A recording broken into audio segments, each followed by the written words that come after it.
Atau tunggu Bang Dedek satu pertanyaan. Ya, habis oke. itu Silakan Kita kalau mau akan ini. bisa. Saya Bapak kan sudah mulai ngambil-ngambil, jadi kita Terima kasih. Saya mau tanya mengenai yang tadi berkaitan dengan yang tadi Pak, industrialisasi dan job.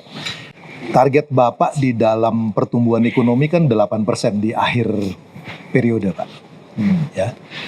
Itu tadi Bapak sudah tunjukkan bahwa ICOR kita tuh 6,3 Pak. Itu dua hal sebetulnya. Satu, kita boros Pak, ada banyak leakage, bocor. Tapi yang kedua juga itu produktivitas kita rendah Pak. Jadi kalau di Vietnam itu hanya butuh 3 kapital untuk ngasilin 1, kita tuh butuh modal yang lebih banyak karena produktivitasnya rendah. Jadi kalau kita hitung dari angka ya Pak ya. Kalau kita mau tumbuh sekitar 8% seperti yang Bapak inginkan di akhir 2029, itu kita butuh investment over GDP sekitar 54% Pak. Ya. Sementara tabungan kita itu hanya 35. Jadi ini hanya bisa dilakukan kalau produktivitas quality dari human capitalnya diimprove Pak. Nah persoalan besar yang kita hadapi segera itu adalah AI misalnya. Saya melihat bahwa jenis pekerjaan yang sama itu akan tetap ada Pak. Misalnya nurse, medical doctor, itu akan tetap ada. Tapi skill setnya beda Pak. Karena dia harus bisa operate AI. Nah pertanyaan saya itu adalah, kalau kita memang mau kejar 8% growth, isu human capital ini mesti diadres Pak. Ya, apa yang kira-kira Bapak mau lakukan terhadap ini? Karena tanpa ini Pak, walaupun uangnya datang, kalau kita boros, kita nggak akan bisa mengejar 8% Pak. Persis, exactly because of that. Saya sedang habis-habisan untuk perbaiki pendidikan kita. Pendidikan kita besar-besaran saya sedang lakukan itu. Sebagai contoh, saya sedang melaksanakan perbaikan fisik sekolah-sekolah. Tahun lalu kita hanya mampu 17.000 sekolah. Tahun ini 70.000 sekolah.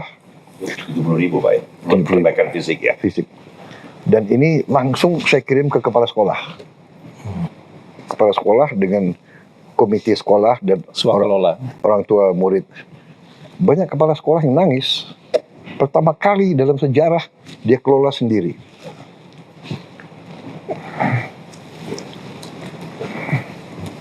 Ini sekolahnya mereka, coba. Ini sekolah Indonesia ini. Ini secara teori ya, dengan desentralisasi itu tugasnya bupati itu. Ya, betul. Ini secara fisik saya besar-besaran ini. Ya. Dan ini tahun ini 70.000. Tahun yang lalu 17.000. Tahun depan saya ingin naik 90.000. 5 tahun saya ingin selesaikan 300.000 sekolah. Tapi sekarang pesantren yang nanya.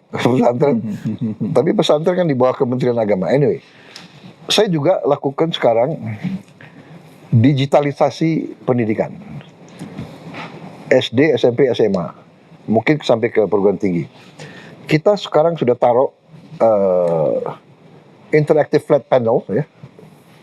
Indonesia Cerdas di semua sekolah di Indonesia, 288.831 kalau nggak salah. 288.000. Ada beberapa yang nggak sampai dan ada kurang lebih 70 yang rusak di Aceh. Tapi hampir semua sampai. Yang paling terpencil, yang 3T, terluar, terpencil, tertinggal, sekarang sudah dapat ini semua. Tahun lalu. Ini anak-anak desa terpencil sekarang meningkat minatnya belajar matematik, mereka suka sekarang, ya. Kemudian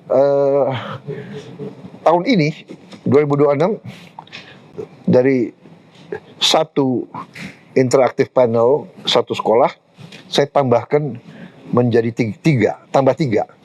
Jadi nanti 4 ruang kelas tahun 2026 akan punya interactive flat panel ini. Saya berharap 27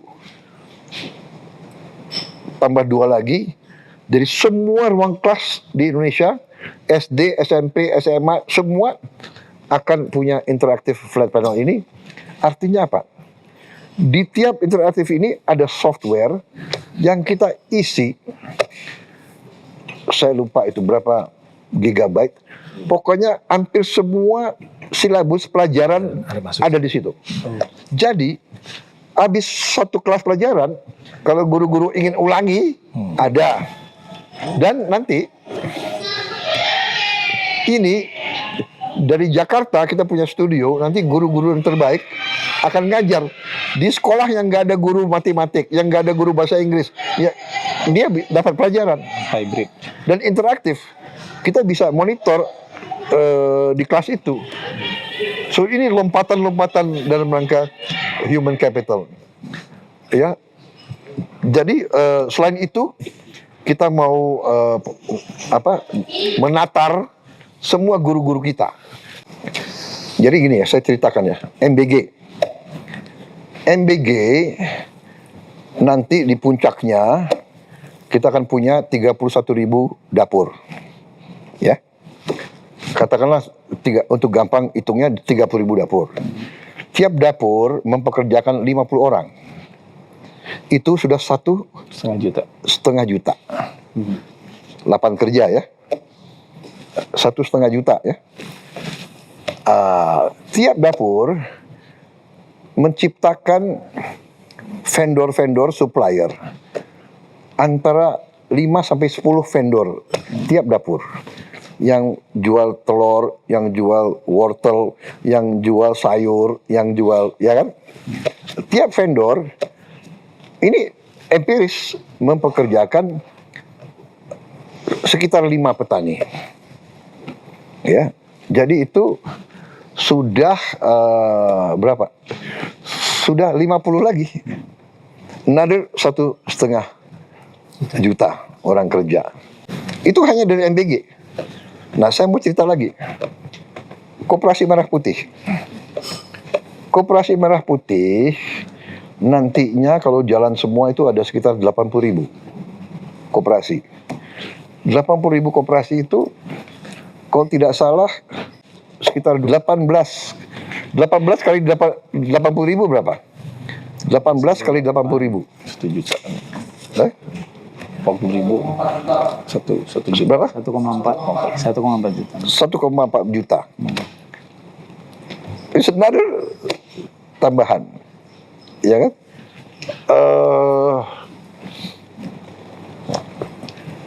Desa Merah Putih. Desa Nelayan Merah Putih. Desa Nelayan Merah Putih itu rencana kita akan bangun 1.100 tahun 2026 ini. Sekarang operasional mungkin sudah 90. Target kita 1.100. Satu desa Merah Putih itu akan mengelola 600 sampai 2.000 kepala keluarga. Ya kan? Ini bukan menciptakan lapangan kerja baru, tapi meningkatkan taraf hidupnya. Yang tadinya dia tidak punya es, kita bikin pabrik es. Yang tadinya dia susah dapat solar, kita di desa ini kita buka SPBU khusus nelayan. Yang tadinya kapal dia hanya bisa melaut 24 jam, kita bisa bikin dia mungkin naik 3 kali lah. Kita bikin pilot project di Biak, penghasilannya nelayan-nelayan itu naik rata-rata 60% sampai 80%. Ini juga menimbulkan pertumbuhan ekonomi. Ya. Saya akan urut satu persatu. That's why I'm confident. Kita belum bicara hilirisasi. Ya, yang tahun ini that is the real value add. Tapi kita akan bangun rumah murah. Target kita 1 juta rumah. 1 juta rumah, ya kan? Ini lapangan kerja ya. Ini semua ini. Jadi rumah yang kita mau bangun, 1 juta rumah itu diperkirakan satu rumah membutuhkan kurang lebih 5 orang kerja. Tukang batu, tukang kayu, tukang listrik, dan etc. Tapi perumahan ini kalau tidak salah menciptakan kurang lebih, kalau tidak angkanya berapa ya? 72 turunan perusahaan. Karena linkage, Hah? linkage. Linkage-nya. Jadi dengan bikin satu rumah kita butuh kabel, kita butuh pipa, kita butuh aluminium. Ya. Kalau kita 1 juta rumah aja tuh udah 5 juta orang kerja. I'm confident, when this goes, it will be higher than 8%. Ya, growth-nya. Saya tanya satu, Ya. Pak. Ini 1,6 juta itu adalah total sampai selesai kan, Pak? Artinya dari Pekerja ketika baru. dapurnya semua Enggak, beres. dia kerja di situ. Ya, dia kerja di situ orang. kan. Nah, artinya sepanjang sampai 2029 Bapak bicara begitu. Ya, Yang diomongin sama Mas Faisal, Ya. kalau saya interpretasi, ya, dia bicara mengenai additional tiap tahun, Pak. ya. Jadi 1%, kalau yang di sini angkanya adalah sampai seluruh program selesai. Total. Jadi lapangan pekerjaan yang tercipta itu 4 juta untuk makan Iya. bergizi Iya. sampai dengan selesai gitu Iya, ya Pak iya, ya? iya, iya, iya. Ah, kalau Iya. yang dibilang Mas Faisal itu adalah additional per tahun Pak. Iya. Tapi kan kalau kita umpamanya ya, kalau tadi kita katakan ya, pakai logik aja, pakai matematik. Kalau kita sudah menghasilkan ini, katakanlah tadi 1 juta rumah, 5 orang bekerja, kan 5 juta orang kerja, ya. Dan kita rencananya 1 juta ya menuju ke mungkin 10 tahun yang akan datang. Karena kekurangan kita kalau nggak salah cukup besar, Ya, backlognya. 12 juta rumah yang kita kurang. Backlognya. So this is going to boost the economy. This is really going to be a big booster for the economy. Ya, dan akhirnya kan kita bisa rata-rata, ambil rata-rata. Ya, Cina juga tidak growth 13% Langsung. selama 20 tahun. Ya, maybe kalau kita average nanti di 10 tahun, I think very easy we can get 8%. I'm very confident. Saya sangat confident. Nanti, ya kan? Ya everything is based on evidence. Jadi saya hanya minta waktu dari rakyat, dari masyarakat, kasih saya waktu lah. Saya buktikan sampai 2029. Ya kan? Saya sangat ini selama ini nggak ada yang sentuh desa nelayan. Selama 80 tahun Indonesia merdeka tidak ada yang sentuh desa nelayan. Puluhan ribu kapal asing yang ambil ikan di air kita. Puluhan ribu. I want to turn this around. Tahun depan ini saya akan bangun 1.582 kapal ikan. Dari 150, 200, 300, 500 sampai 2.000 gross ton.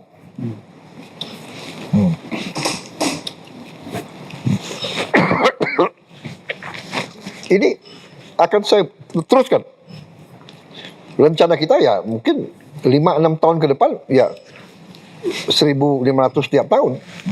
Oh, additional itu Pak. 1.000. Additional. Yang kosong sekarang. Ya. Karena saya tidak mau laut kita diduduki oleh kapal-kapal asing. Nggak benar itu. Ini juga akan menciptakan lapangan kerja di kurang lebih 30 galangan kapal kita. Kita punya kalau nggak salah 60 galangan kapal ya. Coba dicek berapa galangan kapal kita punya. Kalau nggak salah 60. Ya. Ini satu kapal kurang lebih 20 sampai 30 kru. Ya. Dan kru ini kan bisa shift. Ya. Pak, ini tuh dalam sampai 5 tahun ke depan, Ya, dalam sampai selesai. sampai Ya, selesai Bapak. Iya. Bukan additional kayak. Tapi yang 1.500 ini additional kan Pak? Ini additional, Ini nggak ada additional Pak. yang ini. Tambahan. Iya. Nggak, karena itu kan jangka panjang dalam situasi Iya. sekarang seperti yang Makanya Bapak kita- bilang, tekanan ekonomi, tekanan fiskal, situasi geopolitik, harga minyak dan sebagainya. Pada akhirnya kan soal pilihan, Pak. Ketika ruang fiskal terbatas, tidak semua bisa dipertahankan sekaligus, Bapak Presiden. Apa prioritas utama Bapak ketika harus memilih? Jadi begini, saya ini kok berpendapat ya, uang kita ada di mana-mana, tapi saya nggak ngerti apa elit kita ngerti atau paham atau tidak. Saya sudah ceritakan di awal pemerintahan saya bisa menghemat 300 triliun. Di akhir tahun pertama another 200 triliun, 500 triliun. Mbak Nana, tadi ICOR itu pokoknya itu menurut saya di situ menggambarkan bahwa kita punya uang itu hangus, bocor. Iya kan? 30% dari 1.000 dari anggaran kita, APBN kita 3.700 triliun. Oke, mungkin benar dari 30% katakanlah 10% produktivitas. Kalau 30%, kalau 20% saja, ya kalau 10% saja, itu adalah 300 triliun. Dari situ aja. Nah, saya kasih lihat lagi ya. Jadi sebetulnya uangnya itu ada, Mbak. Dalam konteks hari-hari ini ketika kita khawatir pada Hari-hari defisit ini. Hari-hari ini, Pak. Hari-hari ini. Ketika kemungkinan subsidi BBM bisa sampai 200 triliun begitu, Pak, karena harga minyak dan sebagainya, tekanan fiskal. Ya kan masa kita duduk diam? Kita kan lakukan segala upaya. Iya. Dan apakah dalam Kita mau turunkan konsumsi, kita mau tingkatkan biodiesel kita yang 100 gigawatt dan sebagainya. Ya itu kita kan jangka panjang, Pak. Kalau kita bicara jangka dalam- panjang ya 2 tahun itu.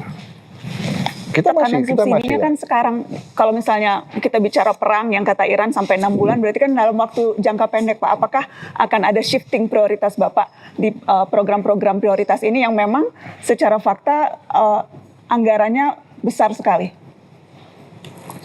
Atau mana yang tidak akan Bapak sentuh?